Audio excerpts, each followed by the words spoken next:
गोरखनाथ जी काशी में क्या हुआ कि रामानंद जी वैष्णव परंपरा से थे और रामानंद जी ने वहाँ अन्य गिरी पुरी या जो वैसे को जाड़े झपटे लानिए थे उन सब के जो नकली सन्यासी थे उनकी सबकी दुकानें बंद करवा दी और जो नाथपंथी थे उन सब के छक्के छुड़ा दिए अपने वेदों और गीता अनुसार जैसा उसने ज्ञान था। तो वहाँ नाथ पंथ का ह्रास होते देख करके नाथ पंथियों ने अर्ज की तो वहाँ ये गोरखनाथ जी आगे प्रकट हुए। तो उनको अन्य किसी को नहीं पता था कि गोरखनाथ है, लेकिन ऐसा पता था कि बड़े सिद्ध पुरुष हैं और उन्होंने आकर के रामानंद जी को शास्त्रार्थ के लिए ललकारा।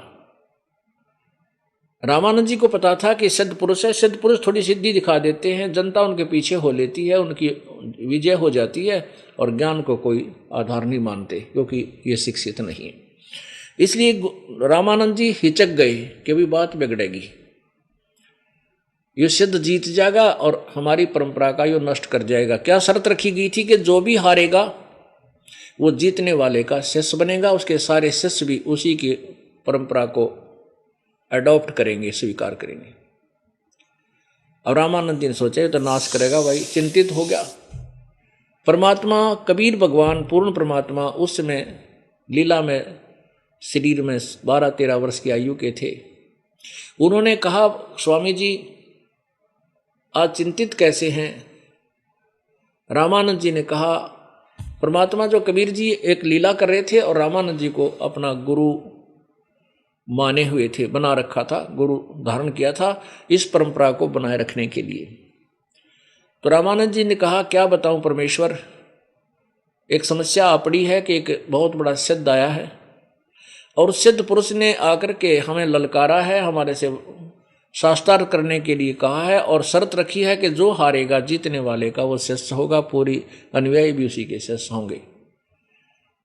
और ये जो समाज जो है भोली आत्मा है, ये सिद्धि और जंतर मंत्र को ज़्यादा पसंद करते हैं, इसलिए वो सिद्धि कोई दिखा देगा ये सारे उसके साथ हो जाएंगे, ताली बजा देंगे और हमारी हार हो जाएगी, हमारे बहुत अनमोल ज्ञान को वो नष्ट कर देगा, इस मार्ग को भ्रष्ट करेगा।